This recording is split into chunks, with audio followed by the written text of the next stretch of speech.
y hay mucho colágeno que se deposita rodeando al alvéolo. Toda esa capa de colágeno que rodea al alvéolo hace que primero aleja el alvéolo del capilar, y en segundo lugar, como el colágeno es denso, dificulta la difusión tanto del oxígeno como del dióxido de carbono. Entonces, de esta manera es que la fibrosis pulmonar produce este cuadro clínico. ¿Cómo va a venir al consultorio el paciente con EPIC? ¿Cuáles son las manifestaciones clínicas que va a tener el paciente? Es un paciente que va a venir con disnea, pero viene al consultorio. Es una disnea a grandes esfuerzos. Al comienzo de la enfermedad, por supuesto, si usted lo agarra en una etapa más avanzada, va a tener disnea cada vez esfuerzos menores, hasta que va a llegar un momento que va a tener disnea de reposo. Pero lo habitual es que venga al consultorio con una disnea a grandes esfuerzos. ¿Qué significa esto? Que el paciente le dice: mi doctor, camino 3 cuadras, 4 cuadras y me falta el aire. Yo antes caminaba 20 cuadras, no lo sentía, y yo ahora camino 4 cuadras, 3 cuadras y me falta el aire. Entonces, él le tiene que llamar la atención que tiene esta disnea. Puede tener cierta taquipnea.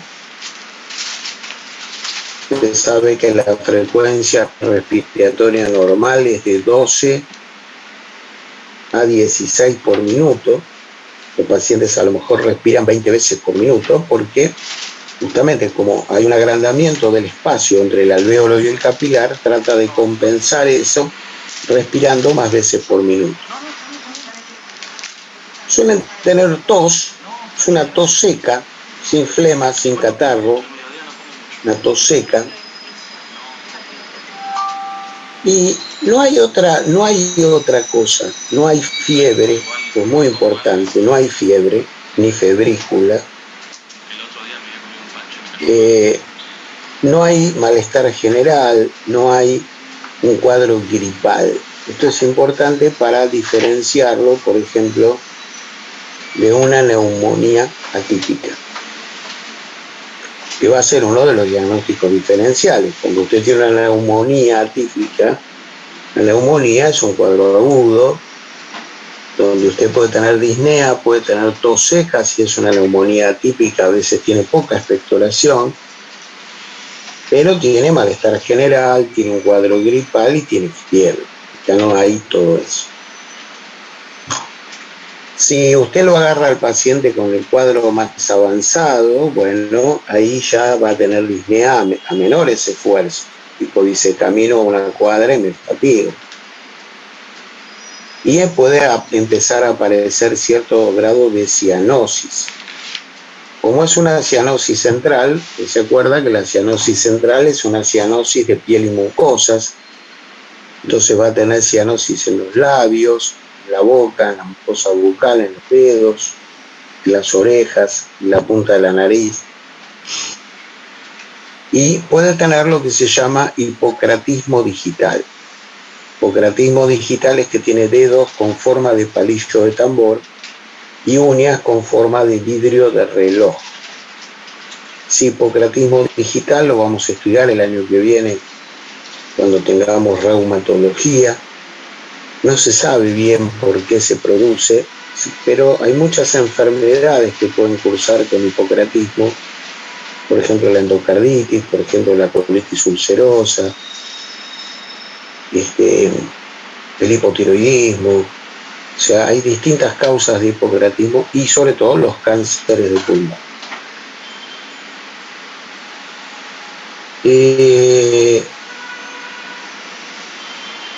¿Por qué se mueren estos pacientes? Bueno, la fibrosis se va haciendo más persistente y más persistente. No todos responden a los tratamientos, no tenemos tratamientos adecuados para frenar la fibrosis pulmonar. responden al tratamiento un 30, un 40%, el resto continúan su evolución a la fibrosis y van a morir de insuficiencia respiratoria, a menos que usted le haga un trasplante de pulmón. Y otra causa de muerte es que a medida que la enfermedad progresa, el paciente tiene más hipoxemia.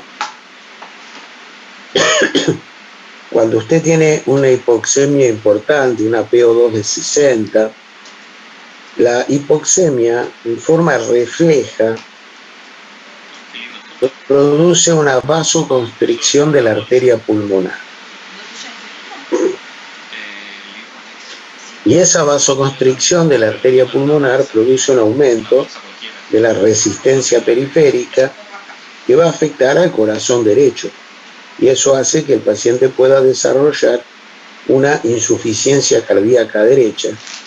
Y muchas veces se pueden morir por esa insuficiencia cardíaca derecha. Esto es importante porque usted puede, con un ecocardiograma, medir la presión de la arteria pulmonar y si está elevada, prevenir que aparezca la insuficiencia cardíaca derecha, dándole oxígeno domiciliario todo el tiempo. Pues lo vamos a estudiar esto cuando vemos la clase de EPOC.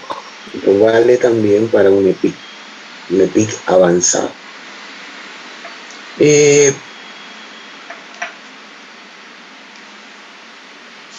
¿Por qué causas puedo tener EPIC?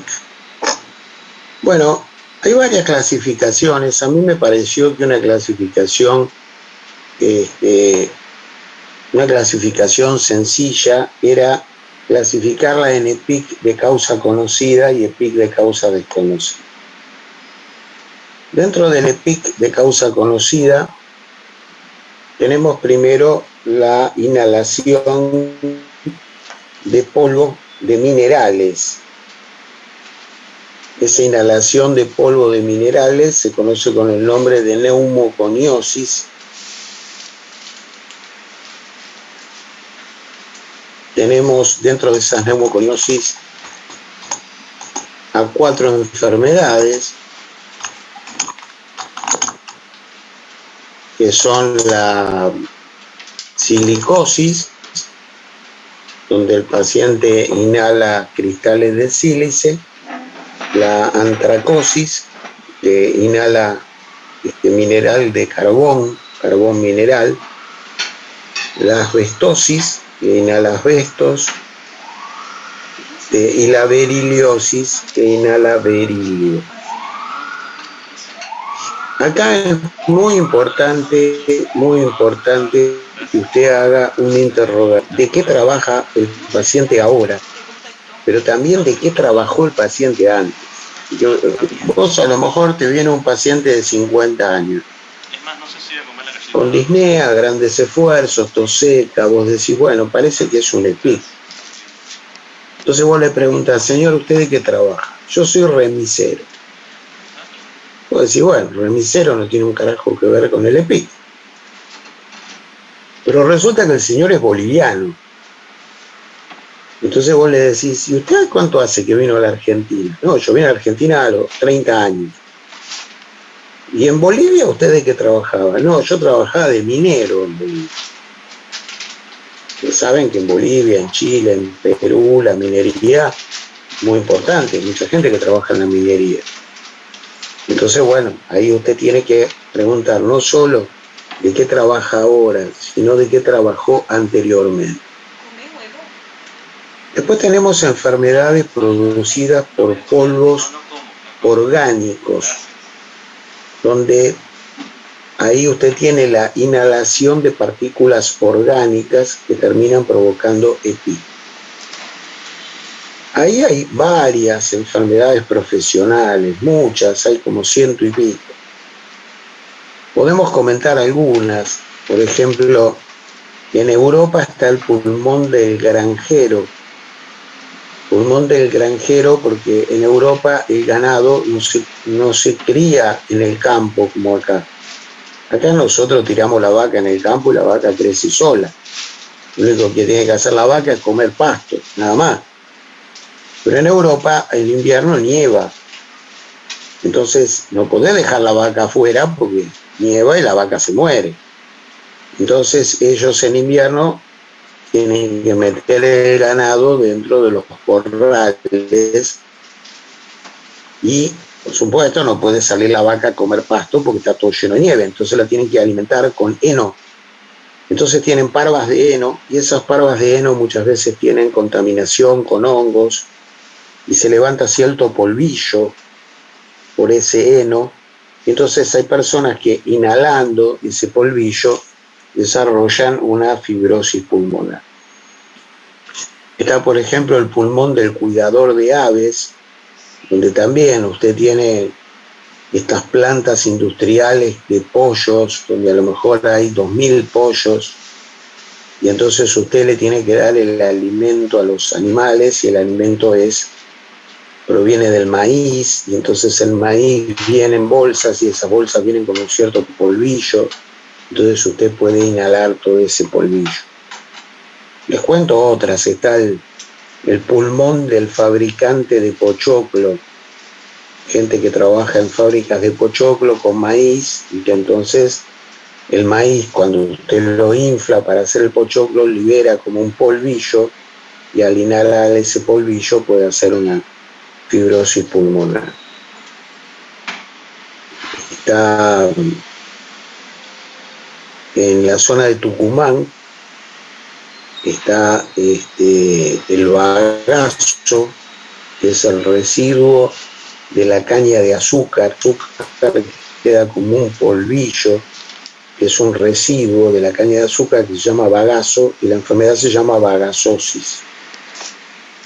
Después tiene la gente que trabaja en la industria textil, ahí usan hilados para hacer telas, y esos hilos liberan como una pelusa, y si usted inhala esa pelusa puede hacer una disinosis. Acá en la provincia de Buenos Aires está el pulmón de los trabajadores de los silos, esas grandes construcciones donde están llenas de granos, y vienen los camiones, y entonces usted abre el silo y pasa el grano al camión y se llena el camión para llevarlo al puerto. Si usted trabaja sin protección, cuando se llena el camión, se levanta todo un polvillo de los granos, y si usted inhala crónicamente ese polvillo, puede tener un EPI. Entonces, como vemos, hay muchas enfermedades profesionales relacionadas con la inhalación de polvos orgánicos. De vuelta acá es importante de qué trabajador y que trabajó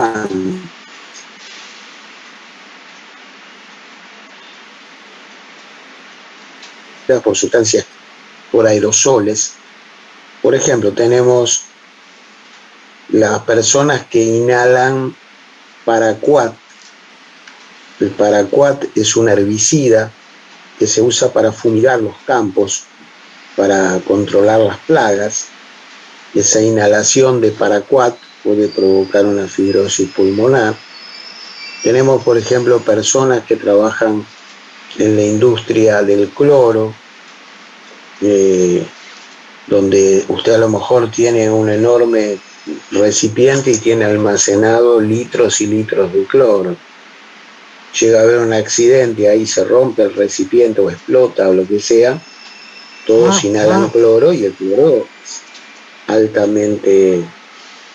es altamente tóxico.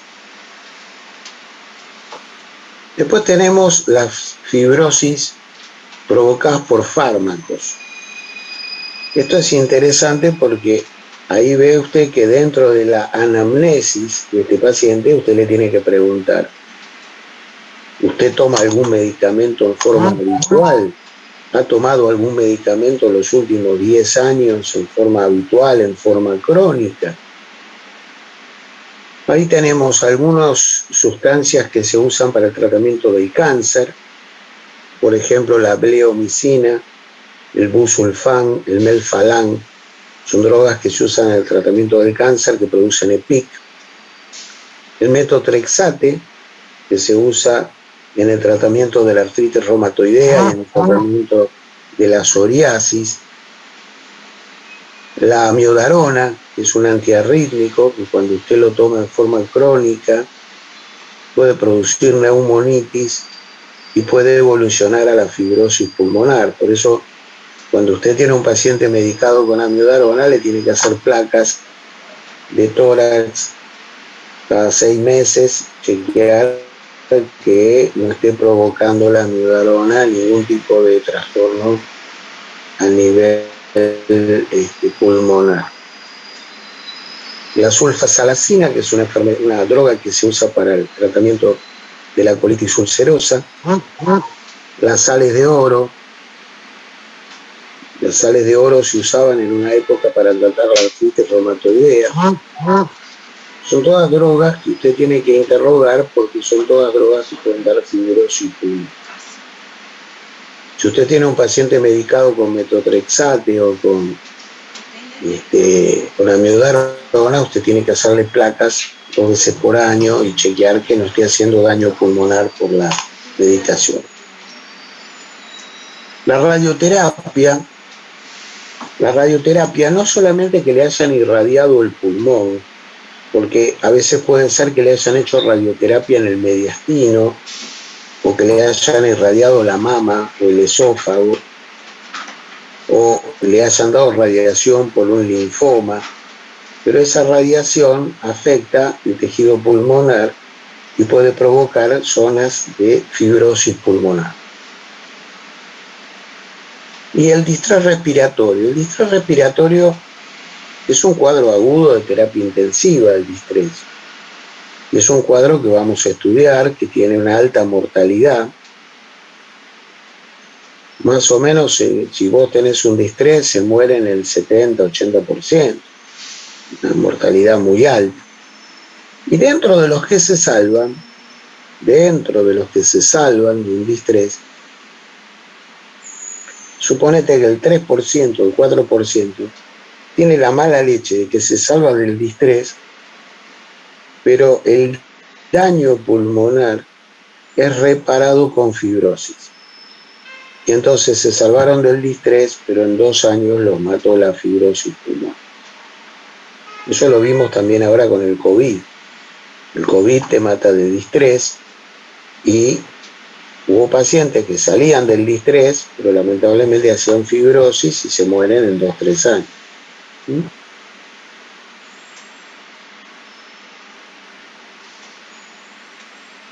Después tenemos las causas desconocidas de EPIC.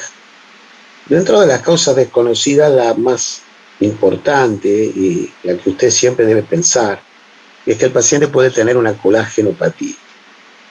La colágenopatía son un grupo de enfermedades que se estudian en reumatología, que vamos a estudiar el año que viene, que incluyen al lupus, a la artritis reumatoidea, la esclerodermia, la enfermedad de Sjögren, la dermatopolimiositis, la enfermedad mixta del tejido conectivo y la policondritis recidival.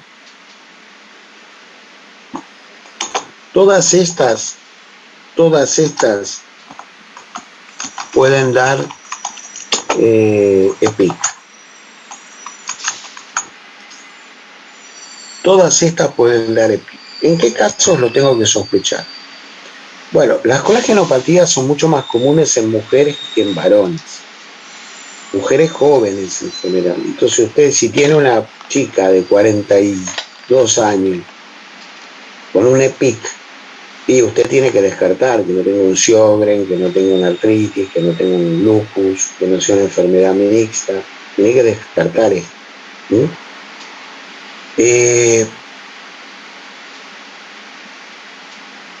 El lupus suele dar un EPIC que no suele ser grave.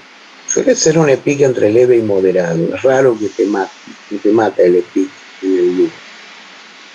El lupus usted lo diagnostica con los anticuerpos, el ANA y el anti-ADN mono y bicatenario. La esclerodermia.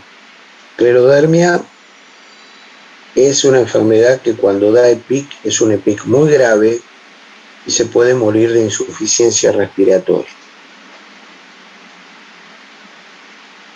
Ahí los anticuerpos son el esclero 70 y el anticentrómero. Después tenemos la enfermedad de Sjögren, suele dar un EPIC entre leve y moderado. La artritis reumatoidea, que da un EPIC entre leve y moderado. La policondritis recidivante, que da un EPIC entre leve y moderado. La dermatopolimiositis, lo mismo. Y la enfermedad mixta del tejido conectivo puede dar un EPIC muy grave porque la enfermedad mixta es una mezcla de lupus, artritis y esclerodermia, pero la mayoría de los casos después va al esclerodermia. Entonces tiene el pronóstico malo de la esclerodermia. Después tenemos la sarcoidosis, de la cual vamos a hablar, la esclerosis tuberosa y la neurofibromatosis, son enfermedades neurológicas raras, genéticas. La linfangioleiomyomatosis, que es una enfermedad rara. Después tenemos el EPIC asociado a enfermedades hepáticas, sobre todo cirrosis biliar primaria y hepatitis crónica, muy raro. El EPIC asociado a enfermedad inflamatoria intestinal y a enfermedad de Whipple, muy raro. La amiloidosis pulmonar, muy rara. La fibrosis pulmonar en las artropatías seronegativas, esto sería fundamentalmente en la espondilitis anquilosante, tiene una característica. En la espondilitis anquilosante la fibrosis afecta sobre todo a los lóbulos superiores del pulmón. Después tenemos el pulmón crónico de la anemia falciforme, lo vamos a estudiar cuando hablemos de la anemia falciforme, y finalmente lo que se llama la fibrosis pulmonar idiopática, que hay distintos tipos de fibrosis pulmonar idiopática. Básicamente hay 2 tipos con muy mal pronóstico y 4 tipos que tienen un pronóstico un poquitito más benigno.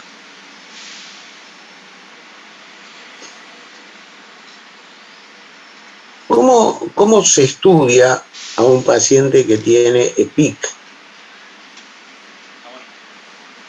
Bueno, en general siempre más o menos estudiamos de la misma manera. Tenemos en primer lugar la espirometría, es una espirometría restrictiva, con un gran compromiso de la capacidad vital forzada y con un índice de antígeno normal o aumentado. Los gases en sangre van a ser importantes para ver qué grado de hipoxemia tiene el paciente. En general, en los estadios iniciales solo hay hipoxemia. Tiene que ser un estadio muy avanzado para que haya hipoxemia hipercapnia. En general, al comienzo, los primeros años, hay solo hipoxemia. En el laboratorio usted pide una rutina completa, va a prestar atención al eritro. La eritro suele estar elevada en las coagenopatías. Puede pedir los anticuerpos para el lupus, anticuerpos para la artritis. Para la artritis pide el factor reumatoideo y el anticuerpo anticitolina. También en el caso de la sarcoidosis es útil el laboratorio porque hay hipercalcemia y aumento de los niveles circulantes de la enzima convertidora de angiotensina. Le va a pedir una placa de tórax. La placa de tórax usted va a ver primero qué imágenes le va a dar el EPIC. El EPIC puede dar distintas imágenes. Puede dar una imagen que se llama en vidrio delustrado o en vidrio esmerilado, que es como ese vidrio medio opaco que deja pasar la luz pero que es medio opaco. Después puede haber imágenes reticulares, donde hay zonas del pulmón que parecen como si fuera una red. La palabra reticular quiere decir red. Puede haber imágenes nodulillares, que son pequeños nodulillos intensos de color blanco, se ven en los pulmones. Puede haber imágenes retículo nodulillares, o sea, hay red con nodulillos arriba de la red. Y finalmente las imágenes en panal de abejas. Las imágenes en panal de abejas son quistes de paredes gruesas que simulan la imagen del panal de las abejas y que se ven en los pacientes con EPIC avanzados, ya tienen la enfermedad hace muchos años. A veces, además de estas enfermedades, estos patrones, se hablan de patrones intersticiales. A veces, además del patrón intersticial, puede haber un patrón alveolar, donde se ve todo blanquito el pulmón, como se ve el pulmón en una neumonía, todo blanco. Ese patrón se conoce con el nombre de patrón alveolar. Por ejemplo, en la sarcoidosis hay zonas que tienen patrón alveolar y zonas que tienen patrón intersticial. También es importante dónde están las lesiones. La mayoría de los casos son basales, empiezan en la base del pulmón. Pero hay algunas enfermedades que las lesiones son a predominio del lóbulo superior. Por ejemplo, en la sarcoidosis, en la miodarona, en la histiocytosis, en la silicosis, en la beriliosis y en la espondilitis anquilosante, la fibrosis es predominantemente del lóbulo superior.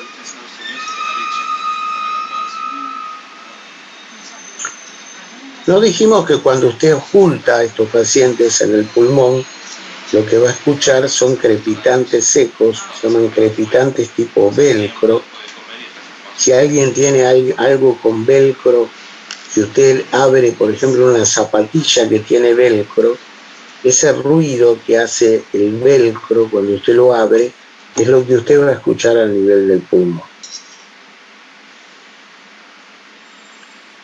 ¿Qué más le puede pedir a usted además de esos estudios? Es muy útil la tomografía, una tomografía computada de pulmón, pero se pide tomografía computada de alta resolución.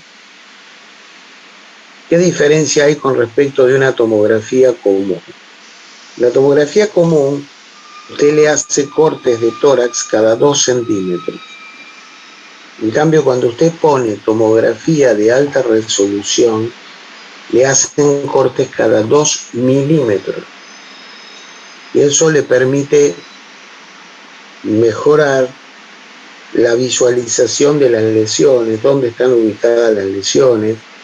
Le permite también elegir el lugar donde usted va a hacer la biopsia. Se puede pedir una prueba del ejercicio. La prueba de ejercicio es una prueba que apareció no hace tanto tiempo.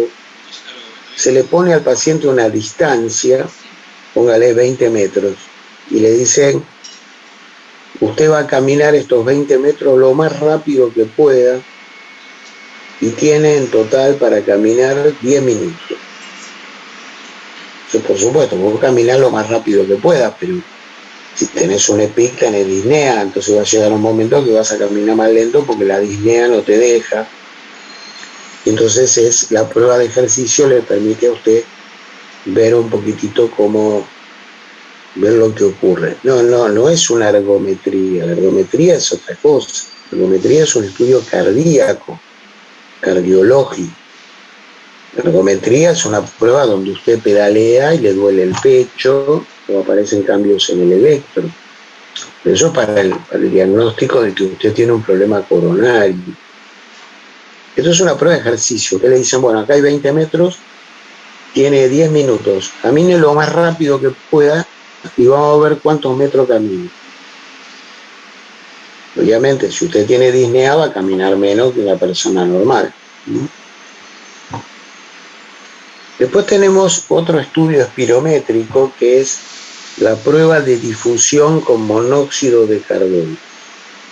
Esta prueba de difusión de monóxido de carbono explicamos cuando vimos la clase de espirometría, que se hace con material radiactivo.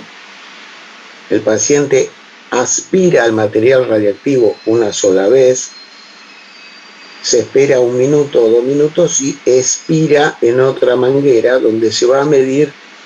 Lo que se mide es la radiactividad en el aire expirado. Que se mide la radiactividad en el aire expirado. Cuanto mayor sea la radiactividad en el aire expirado, más grave es el pico. Porque normalmente el monóxido es un gas muy soluble que pasa muy rápido del alvéolo al capilar. Si cuando usted expira, todavía en el aire expirado hay mucho monóxido radiactivo, quiere decir que usted tiene un impedimento para la difusión del monóxido. La importancia de esta prueba es que es una prueba que se hace, que si está alterada, su alteración es precoz, es anterior a la aparición de los cambios radiológicos. O sea que le permite a usted hacer un diagnóstico precoz. Se puede pedir un lavado broncoalveolar. El lavado broncoalveolar, por ejemplo, es muy útil para la sarcoidosis, porque usted en la sarcoidosis va a tener un lavado broncoalveolar a predominio de linfocitos. El centellograma con galio se puede pedir para el diagnóstico de sarcoidosis. Y después le quedan la biopsia pulmonar, que se puede hacer una biopsia transbronquial o se puede hacer una cirugía y hacer una biopsia a cielo abierto. La biopsia a cielo abierto tiene la ventaja de que usted puede sacar pedacitos más grandes de tejido, puede sacar de varias zonas del pulmón, de diferentes zonas.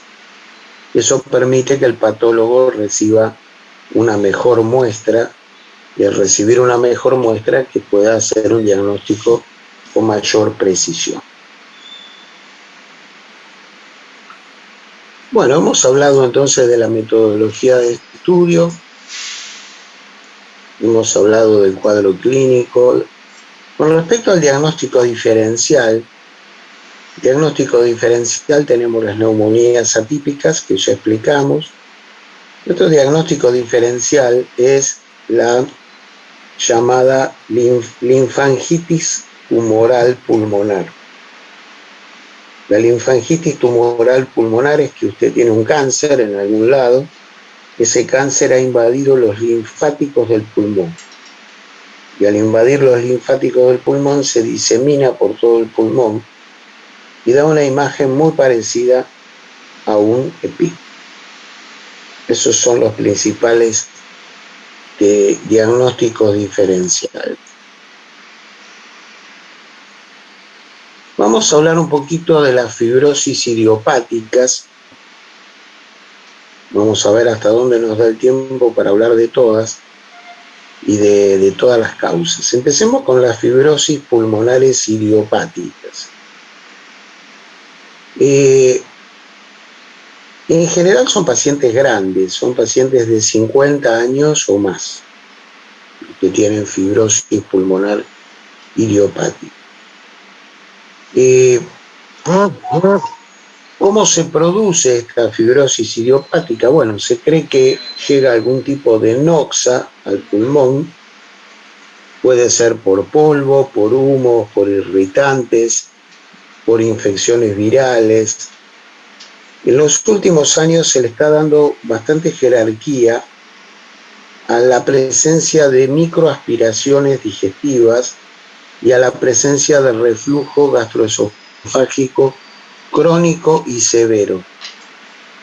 Esto es importante porque usted va a tener que mandar al paciente al gastroenterólogo y descartar que no tenga un reflujo severo. Todas estas noxas terminan gatillando una reparación pulmonar, que es una reparación descontrolada, donde esa reparación descontrolada hace que haya una gran proliferación de fibroblastos y un depósito excesivo de colágeno. Hay ciertos mediadores. Sí, si usted tiene reflujo severo, seguramente va a tener pirosis, seguramente. Si no está tratado, tiene que tener pirosis. Hay una serie de mediadores, está el factor de necrosis tubular alfa, el factor de crecimiento transformante beta, el factor de crecimiento de las plaquetas, el factor de crecimiento símil insulina tipo 1 y la endotelina tipo 1. Y habría en estos pulmones una menor producción de caveolina 1. La cosa es que proliferan los fibroblastos y el tipo termina teniendo una fibrosis. Distinguimos dos formas de mal pronóstico. La primera forma de mal pronóstico es la llamada idiopática común. Representa más o menos la mitad de los casos.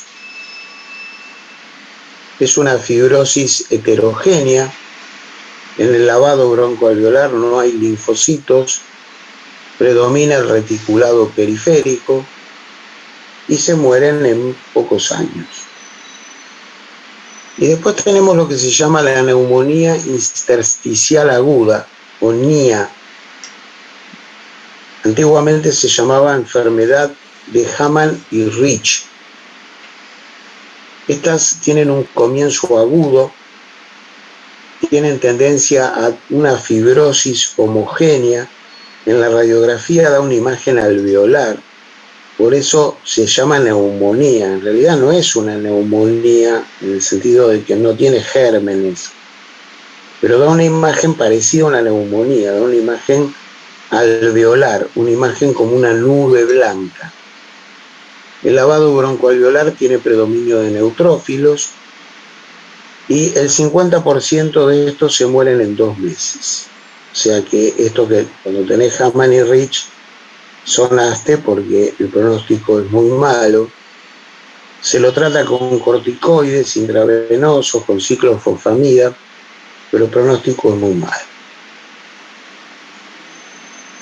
Y después tenemos la fibrosis idiopática de buen pronóstico. Ahí tenemos el NINE, que es la neumonía intersticial no específica. Ahí tiene el lavado broncoalveolar a predominio de linfocitos. Tiene pocos focos de consolidación, pocos focos de panal de abejas, pero esto tiene una característica sistémica, por ejemplo, febrícula, anorexia, pérdida de peso. La mayoría de los casos son idiopáticos, pero se ha visto casos asociados a colagenopatías, también a HIV. En general, el 70% mejora de buen pronóstico, se le da corticoides y el 70% mejor. Después está el NOC, que es la neumonía organizada y criptogénica. Acá hay una invasión progresiva de los bronquiolos. Los bronquiolos se ocluyen. Como se ocluyen los bronquiolos, se van a ver imágenes en consolidación, en parches. Son parches consolidados, como si simularan una neumonía, pero en parches. En el lavado broncoalveolar hay un predominio de linfocitos, sobre todo CD8, y estas, la mitad son idiopáticas, y la mitad pueden ser por colagenopatías, por vasculitis, por neumonía eosinófila, por tiroiditis, asociado a tumores hematológicos, síndrome mielodisplásico, enfermedad injerto contra huésped, sobre todo en pacientes que fueron trasplantados el pulmón y con trasplante de médula. También los pacientes que toman metotrexate, amiodarona. Esta fibrosis idiopática tiene estas características de NOC. También estas tienen síntomas generales, pueden tener tos seca, disnea, pérdida de peso y febrículas. van a la insuficiencia respiratoria crónica, tienen aumento del eritro, neutrofilia y leucocitosis. He visto, una vez vi dos casos, uno que lo vi yo y otro que me consultaron. Los dos que vi asociados a colagenopatía. Se le da corticoides, 2/3 de los pacientes mejoran con los corticoides, 2/3, o sea, más o menos el 66% mejora con corticoides. Pero hay 1/3 que no responde y se muere de insuficiencia respiratoria. Después tenemos el NID. NID es la neumonía descamativa. NID es la neumonía descamativa crónica. Acá hay macrófagos. El lavado broncoalveolar da predominio de macrófagos. Se asocia a tabaquismo y es de curso crónico. También es de buen pronóstico, de mejor pronóstico que las otras. Y después te queda la neumonía intersticial linfoide. Es más común en mujeres con predominio de linfocitos, tienen fiebre, artralgia, pérdida de peso. Se asocia mucho a linfomas, HIV, enfermedades autoinmunes, colagenopatías. Tienen anemia, hipergamaglobulinemia y el 70% responde a los corticoides. Se ha descrito últimamente un anticuerpo marcador de la fibrosis idiopática, que son los anticuerpos antiperiplaquina.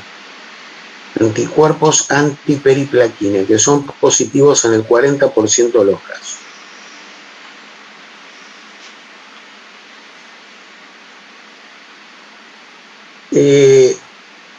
El tratamiento, en general se hacen en todos estos, por supuesto se les dice que no fumen, se los vacuna contra el neumococo, se los vacuna contra la gripe, se les trata el reflujo gastroesofágico si tienen reflujo, y se suele hacer un tratamiento de prueba.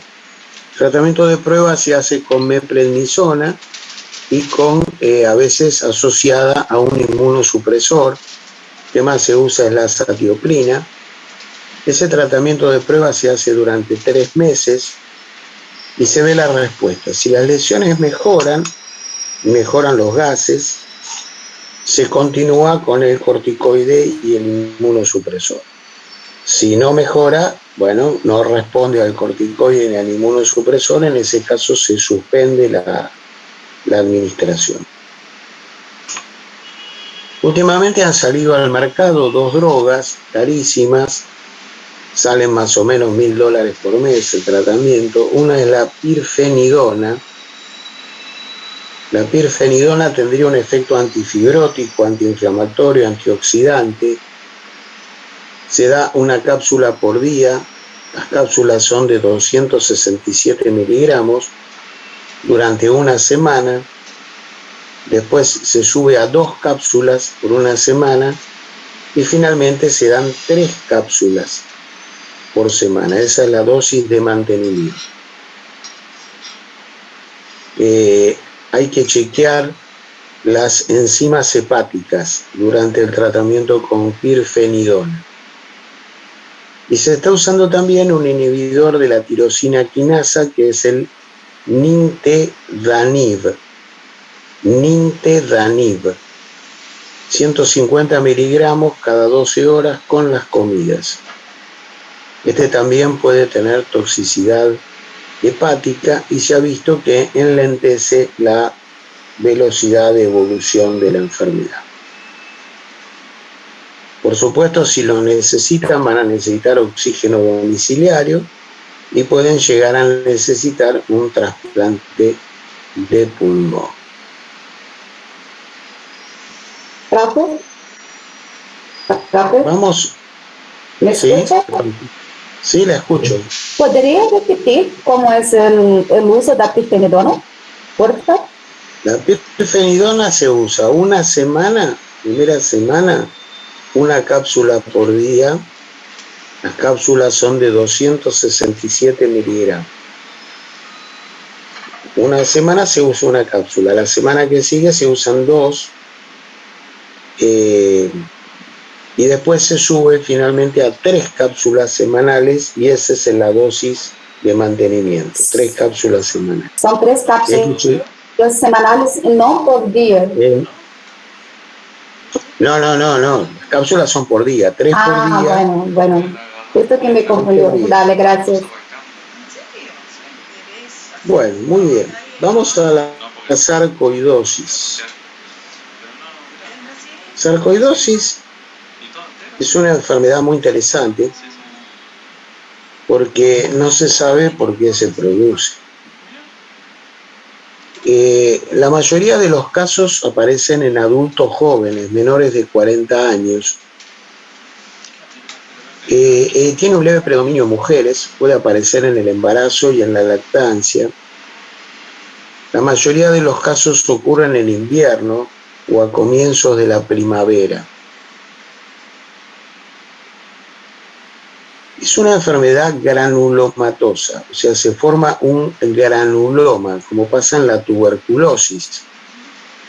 Pero es un granuloma sin gérmenes, no hay bacilos.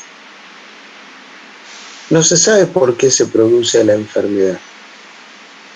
Es una enfermedad de climas templados y fríos.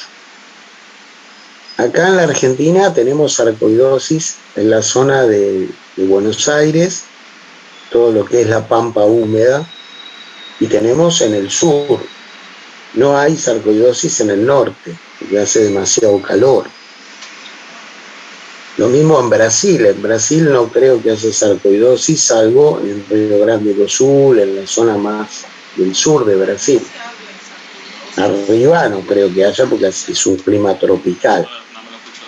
Hay mucha sarcoidosis en Estados Unidos, Canadá y en el norte de Europa, Alemania, Dinamarca, norte de Francia, todo lo que es la parte de Europa que da al Mar del Norte. Se vio que hay más casos en las zonas donde hay más pinos. Entonces algunos pensaban que hay alguna relación con los pinos en la aparición de los casos. Pero hasta ahora se está buscando un bicho y nunca se encontró ningún bicho de la sarcoidosis. ¿Cómo se presenta el paciente con sarcoidosis? Bueno, 20% son asintomáticos. O sea, usted le sacó una placa y encontró de casualidad en la placa las lesiones, pero el paciente estaba fenómeno, no tenía nada. Esos son un 20%. Después hay una forma aguda o subaguda. Esa forma aguda o subaguda tiene síntomas generales que pueden ser fiebre, malestar general, anorexia, pérdida de peso. Entonces esto te engaña y te hace pensar en una tuberculosis, tipo que tiene tos, fiebre, pérdida de peso, anorexia. Vos decís, parece una tuberculosis. En estas formas agudas o subagudas hay 2 síndromes. Uno es el síndrome de Löfgren. El síndrome de Löfgren tiene eritema nodoso, que es la aparición de nódulos subcutáneos en los miembros inferiores subcutáneos, son nódulos dolorosos y palpables, la presencia de ganglios en el hilo pulmonar bilateral en la placa y la presencia de dolores articulares y artritis en las articulaciones. Ese es el síndrome de Löfgren. Y después hay otro síndrome que es el síndrome de Herford y Waldenström, que tiene fiebre, agrandamiento de las parótidas, parálisis del par 7 bilateral en general, el facial, y uveitis, o sea, afecta al ojo. Y después tenemos la forma insidiosa. La forma insidiosa es una forma que tiene meses de evolución. El 90% tiene síntomas pulmonares y a veces puede tener síntomas en otros órganos. En el pulmón puede tener nódulos, puede tener un patrón alveolar o puede tener un patrón retículo nodulillar. O sea, cualquiera de los tres patrones puede ser sarcoidosis. Yo he visto sarcoidosis con múltiples nódulos pulmonares, otras con zonas retículos nodulillares y con algunas zonas de condensación, algunas zonas alveolares. Lamentablemente, más o menos el 5% puede evolucionar a una fibrosis pulmonar severa y morir de sarcoidosis. Es una enfermedad que afecta mucho a los ganglios, sobre todo los ganglios paratraqueales, los ganglios mediastinales, los ganglios del hilio pulmonar, cervicales, axilares, epitrocleares, inguinales, retroperitoneales. O sea, es una enfermedad con ganglios afectados. También es una enfermedad que puede diagnosticar el dermatólogo, porque tiene muchas lesiones en la piel. En la piel puede tener nódulos subcutáneos, puede tener erupciones maculopapulares, puede tener eritema nodoso, puede tener placas purpúricas elevadas en cara, glúteo y extremidades. Hay una lesión que aparece en la cara que se llama lupus pernio, que es una lesión de color azul violáceo en la nariz, en las mejillas, en los labios. Ustedes saben que las lesiones de la parte media de la cara se llaman lupus. Está el lupus por tuberculosis, el lupus eritematoso sistémico, y está este que es el lupus pernio, que es de la sarcoidosis. La enfermedad puede afectar mucho los ojos, o sea que puede hacer el diagnóstico el oftalmólogo. Pueden tener uveitis, a veces pueden tener un síndrome de ojo seco y pueden tener exoftalmos bilateral. Puede dar rinitis, congestión nasal, difonía, o sea, afectando la vía aérea superior. El vaso tiene esplenomegalia en el 7% de los casos, pero el vaso está infiltrado en la mitad de los casos. El hígado también está infiltrado en el 70% de los casos. Pueden tener hepatomegalia, aumento de la fosfatasa alcalina y las transaminasas pueden estar levemente aumentadas. La sarcoidosis del sistema nervioso central es rara, 5%. Lo más común es el daño de la parálisis del sexto par. Puede afectar el nervio óptico, problemas de la audición, puede producir convulsiones, puede simular una esclerosis múltiple y puede dar psicosis, delirios, depresión y cambios de la personalidad. El hueso está afectado solo en el 5% de los casos, produce lesiones líticas, quísticas, lesiones en sacabocados, sobre todo en los huesos de las manos y de los pies. El compromiso de los músculos es raro. Es muy grave el compromiso cardíaco. Cuando afecta el corazón, la sarcoidosis produce una miocarditis con mucha tendencia a la muerte súbita por arritmias ventriculares y por bloqueos. Puede afectar la zona de la hipófisis y puede invadir la glándula adrenal, puede invadir el testículo. Así que, como ven, es una enfermedad que puede comprometer múltiples órganos. Pero dentro de esos múltiples órganos, los más comunes son la piel, los ojos, los ganglios, hepatoesplenomegalia y el pulmón. Eso sería lo más común.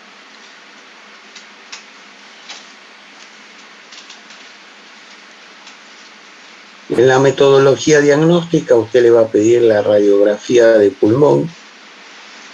Ya dijimos que puede haber nódulos, puede haber imágenes alveolares, imágenes intersticiales. Es muy común que tengan aumentados los ganglios del hilio pulmonar. Le va a pedir la espirometría. En el laboratorio la eritro va a estar elevada, tienen anemia de trastornos crónicos, pueden tener leucopenia, linfopenia, pueden tener eosinofilia, tienen hipergamaglobulinemia, la fosfatasa alcalina está aumentada. Usted le puede dosar los niveles de calcio. Los niveles de calcio están aumentados porque el granuloma fabrica calcio, fabrica vitamina D. La vitamina D retiene calcio. Entonces, por esa razón tienen hipercalcemia. Y también están elevados en sangre los niveles de la enzima convertidora de la angiotensina. El lavado broncoalveolar va a tener un aumento de los linfocitos. El centellograma con galio radiactivo, galio 67. Ahí va a ver usted que el galio se deposita en las zonas pulmonares afectadas.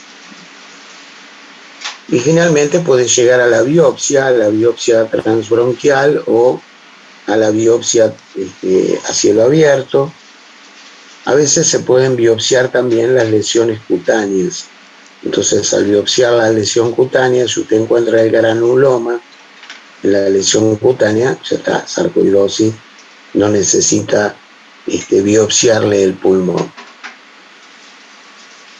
Se puede confundir con la beriliosis. La beriliosis da imágenes muy parecidas a la sarcoidosis, así que usted siempre debe preguntarle al paciente si ha trabajado con cierto grado de exposición al berilio. ¿Cuáles se tratan? Se tratan los que tienen síntomas severos o persistentes, los que tienen compromiso del sistema nervioso central, los que tienen compromiso del ojo, los que tienen compromiso del miocardio, de la vía aérea superior, hepático, los que tienen hipercalcemia, los que tienen trombocitopenia asociada y los estadios pulmonares más avanzados. Todos esos se tratan. El tratamiento es con meprednisona, se dan 40 miligramos por día, por vía oral. En general mejora en 7-8 meses. Si no mejora con la meprednisona, se puede pasar a ciclosporina, que es un inmunosupresor muy potente que se usa en los pacientes trasplantados, y en general la ciclosporina se reserva para los que no responden a los corticoides. Se muere más o menos alrededor de un 5%.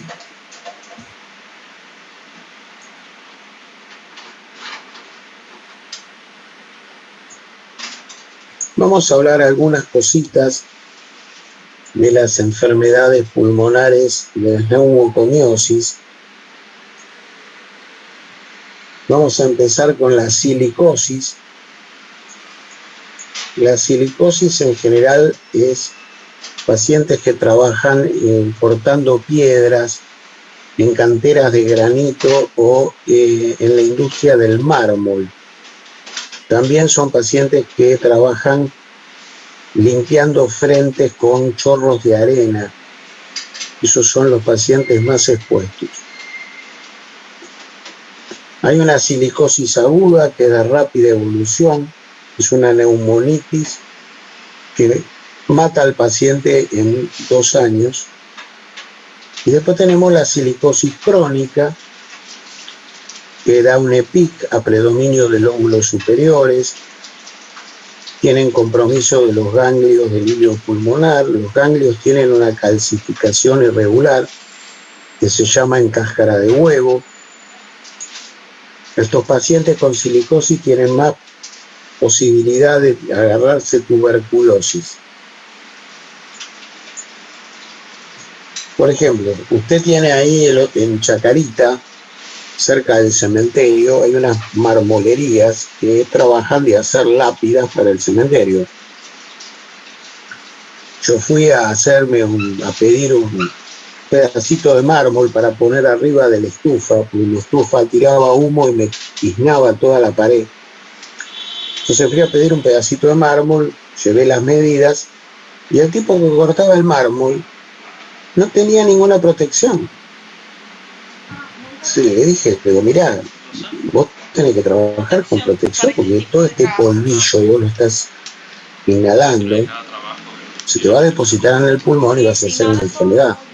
Pues el tipo me agradeció y yo le dije, ¿no?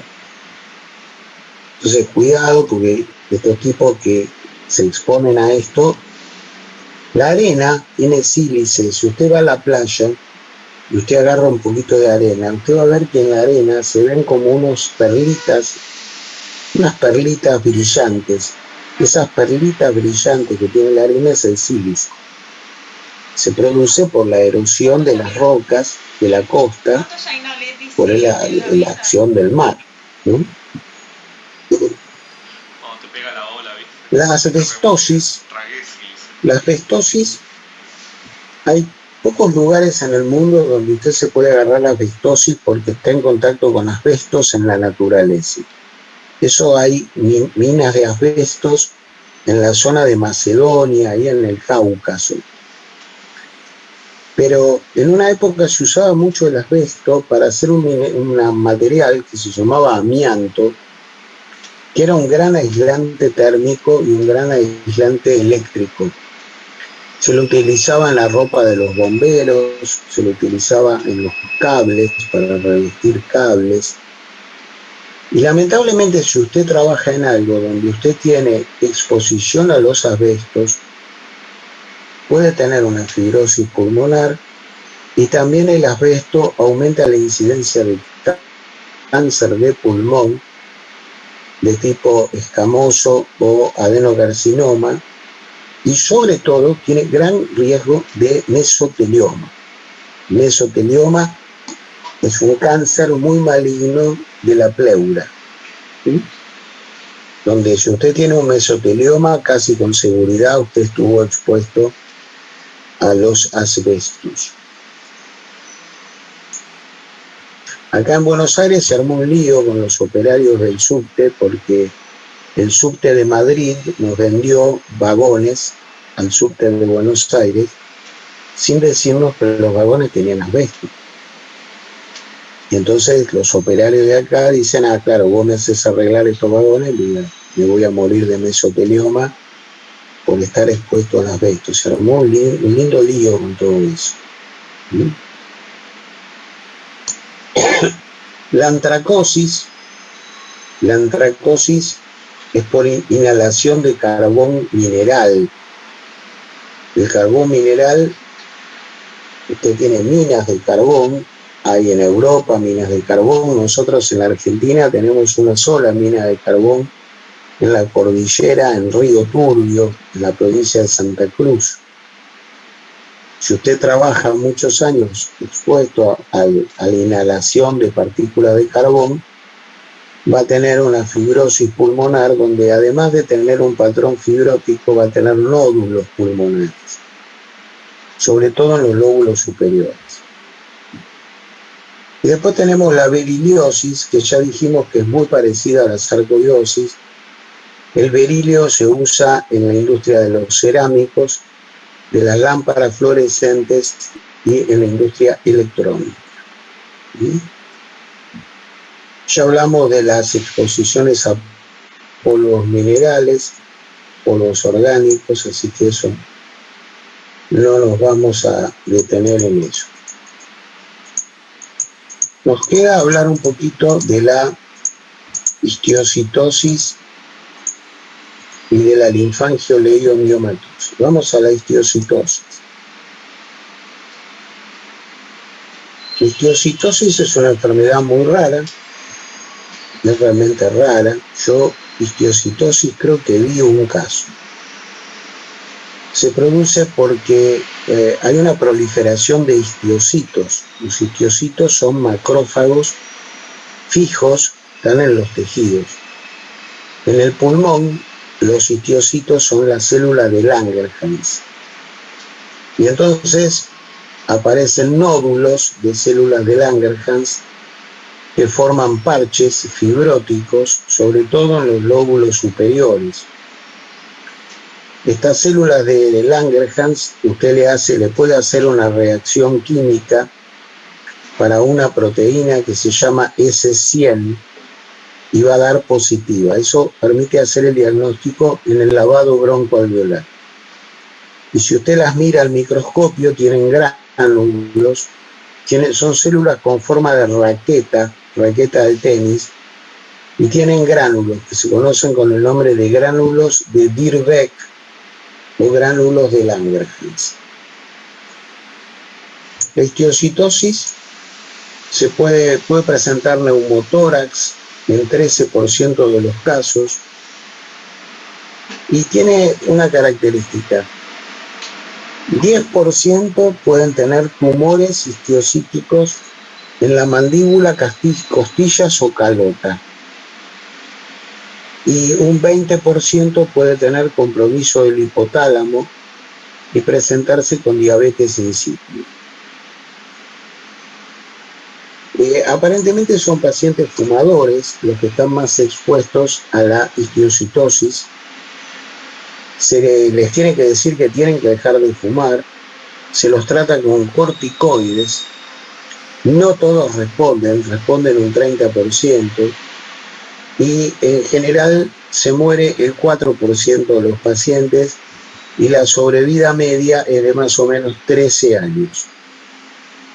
Se les puede hacer trasplante de pulmón, pero el problema es que la enfermedad puede reaparecer también en el pulmón trasplantado. Esta es la histiocitosis. Y después tenemos una enfermedad más rara todavía, que es la linfangioleiomyomatosis. Es una enfermedad de mujeres jóvenes, mujeres menores de 40 años. Es una forma frustra de una enfermedad neurológica que se llama esclerosis tuberosa. Hay un gen TSC1 o TSC2, son los genes afectados. Hay una proliferación de células parecidas a las células musculares lisas. Estas células proliferan en el pulmón, en el riñón y en los ganglios linfáticos. Profe, perdón interrumpirte, ¿cómo se llama esta enfermedad, perdón? ¿Cómo? No le escuché. ¿Cómo se llama esta enfermedad de que está hablando ahora? Linfangioleiomyomatosis. Ok, gracias. Linfangioleiomyomatosis. Puede haber acúmulos de células musculares y linfáticas a nivel pulmonar, puede afectar los ganglios del mediastino, del retroperitoneo, pueden tener derrame pleural, pueden tener tumores retroperitoneales. La enfermedad empeora con los estrógenos y con el embarazo. Es común que tengan hemoptisis, es común que tengan neumotórax, es común que tengan quilotórax. Esas son las complicaciones. Te mata, pero te mata en forma progresiva, más o menos tardan en morir unos 10 años. Se los trata con una droga inmunosupresora que se llama sirolimus. Mejoran un poquito, enlentece un poquito la evolución. A veces pueden requerir cirugías para sacar estos tumores o para drenar los pilotórax. Puede asociarse a osteoporosis.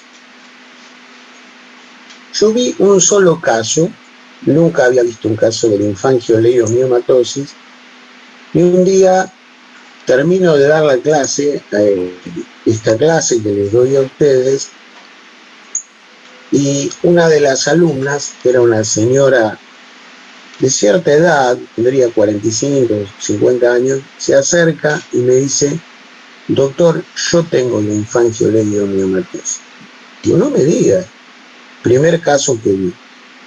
Me dijo que me iba a traer los estudios, me trajo los estudios, me dijo que la estaba siguiendo el jefe de neumonología de Favaloro, y resulta que cuando me dice: no confundir linfangitis tumoral con linfangioleiomyomatosis, son dos cosas distintas, ¿eh? Linfangitis tumoral es que usted tiene un tumor maligno. Linfangioleiomyomatosis es una enfermedad específica. Bueno, me dijo que lo estaba tratando el jefe de neumo del Favaloro. Me dijo el nombre del jefe de neumo de Favaloro y era un amigo mío que habíamos sido compañeros de residencia. Así que me dio el teléfono, lo llamé, una alegría encontrarlo, y me dijo que tenía 8 casos de linfangioleiomyomatosis. O sea que la enfermedad es rara, pero que la hay. Y si hay 8 casos, es un número bastante grande. Bueno, muy bien. Bueno, con esto hemos terminado todo lo de PIC. Nos quedó lo de trasplante pulmonar, eso lo pueden leer, está en la parte de pacientes complejos del libro. Cuáles son las principales indicaciones del trasplante y qué tipo de trasplante se hacen y qué complicaciones puede tener el paciente trasplantado. No sé si quieren hacer alguna pregunta, si tienen alguna duda de este tema o de otro tema, o si tienen alguna duda de la organización. Profe, ¿me escucha? ¿Cómo? ¿Me escucha? Te escucho muy bajito. Voy a intentar aumentar. ¿Qué me preguntabas? ¿Me escuchas mejor ahora? Te sigo escuchando bajito. Anotámela la pregunta. Dale, ya escribo.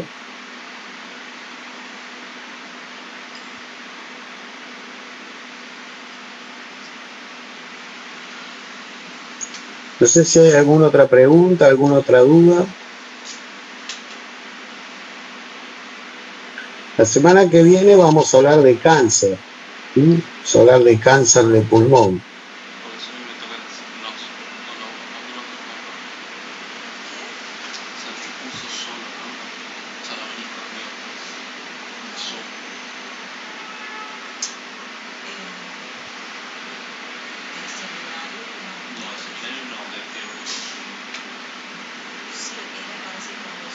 Doctor, Bueno, si yo tengo una última consulta. dígame. Cerca de asma, me quedó una duda hasta qué momento el tratamiento se hace ambulatorial y desde cuándo se pasa a terapia intensiva. El límite de uno para cuando arranca el otro. Usted está hablando del asma, la crisis asmática. Sí, El paciente va a la guardia. Usted en la guardia le pone oxígeno, hidrocortisona intravenosa, lo nebuliza con salbutamol, lo nebuliza con furosemida, lo nebuliza con ipratropio. sí. Si con eso no responde, le da adrenalina subcutánea en abones subcutáneos de a 1 centímetro. Si no responde a la adrenalina, pasa a terapia intensiva. Ok. Desde adrenalina, entonces, si no responde, desde ahí terapia intensiva.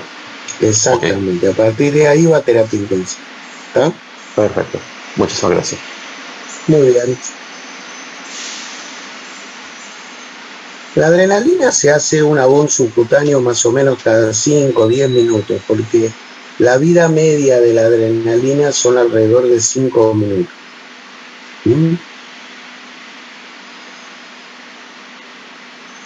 ¿Hay alguna otra pregunta, alguna otra duda? Son hasta 10 aplicaciones de adrenalina, ¿no? Que se puede hacer con intervalo de 10 minutos. ¿Cómo? Que cuando aplico adrenalina tengo 10 aplicaciones. Hasta 10 aplicaciones se puede hacer de 1 centímetro. Hasta 10 aplicaciones de 1 centímetro. Pero muchas veces usted hace 3 y el paciente ya mejora mucho. Entonces, si usted hace 3 y ya el paciente mejoró, se para ahí, no le da más. Claro, gracias, doctor. Si no mejora, sigue dándole hasta darle 10. Lo mismo acá me preguntaba alguien si siempre hacía todos los pasos. No, porque si usted lo nebuliza con salbutamol y el tipo mejora muchísimo el broncoespasmo, usted le da el corticoide y el salbutamol y nada más. Le da el corticoide y el salbutamol. Con eso mejoró, ya está. Ahora, una cosa importante. Cuando usted ingresa a la guardia con crisis asmática, el paciente se tiene que quedar en la guardia por lo menos 12 horas hasta que empiece a hacer efecto corticoide. Y si usted lo manda a la casa precozmente, puede volver a hacer otra crisis asmática severa. Entonces no es esto cuestión de, bueno, ya me siento bien, me voy. No, macho, vos entraste acá, te quedás 12 horas. Le digo eso porque muchas veces no se hace eso en las guardias y es peligroso mandar a la casa a un paciente porque el paciente puede volver a hacer broncoespasmo en la casa y todavía no tiene la protección del corticoide. Recuerde que el corticoide tarda entre 8 a 12 horas en actuar. Entonces, si usted lo deja en la guardia hasta que se cumplan las 12 horas, cuando ya tiene el efecto del corticoide, lo manda a la casa si está bien, ¿no? Esa sería la idea. Doctor, una consulta la parte de trasplante, por el tema de las suturas, por ejemplo, que el uso de esteroides se evita para llegar a que surja eso. ¿Qué es lo que causaría? Se evita, pero a veces si es imprescindible hay que usarlo. Por ejemplo, si usted tiene un rechazo hiperagudo, el paciente se está muriendo. Claro. Le va a tener que dar metilprednisolona porque no tiene otra alternativa. ¿Y cuál sería el efecto contraproducente en relación a la sutura? ¿Qué es lo que causa el esteroide? Y lo que pasa es que el corticoide siempre te retrasa la cicatrización de las heridas. Ah, correcto. Eso es lo que ocurre. Bien, gracias.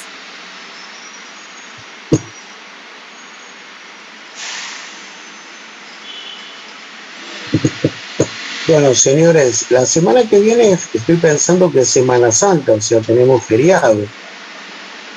Así que esta clase ustedes la clase que viene no la van a tener. Igual van a tener en las discusiones en las comisiones, pero la gente de jueves y viernes no va a tener la discusión. El tema es cáncer. Y el sábado, si hay dudas, si hay cosas que no entienden o hay cosas que no les quedan claras, me escriben, me preguntan, yo no tengo problema, les contesto. ¿Está? Doctor. El próximo sábado tampoco, ¿verdad? ¿Cómo? El próximo sábado tampoco tenemos teórico. No el otro, el de la Pascua, de Semana Santa. ¿Pero ustedes qué tienen los sábados? Teórico. Usted tiene teórico los sábados, pero el sábado de Semana Santa no tenemos teórico. Claro, no, es porque la otra semana que hubo feriado el viernes. ¿Cómo? La otra semana que tuvimos el feriado, el viernes tuvimos clase el sábado. Por eso te estoy preguntando del sábado de la Pascua. ¿Usted me está preguntando por el sábado de Semana Santa? Sí, porque el otro sábado... Ese sábado no va a haber clase porque es Semana Santa. Bueno, entonces nosotros perdemos 2 teóricos. Pregúntenle al doctor Juliano, si a lo mejor él puede darles la clase. Si les quiere dar la clase, fantástico. Yo voy a ver qué hago. Si puedo el jueves, a lo mejor les doy la clase. Vamos a ver qué puedo. Si puedo, yo les doy la clase. Ustedes fíjense, si les doy la clase va a aparecer en anuncios y avisos, va a aparecer jueves a la mañana, ya les pongo el pin para darle la clase. ¿Está? Ok, profe, consulto por eso, porque nosotros perdemos las 2 clases la Semana Santa. Bueno, vamos a dejar. Nos vemos la semana que viene, esperemos. ¿Sí? Estudien el fin de semana, duro. Gracias, doctor. Gracias. Gracias, Gracias, Chao. doctor. Gracias, doctor.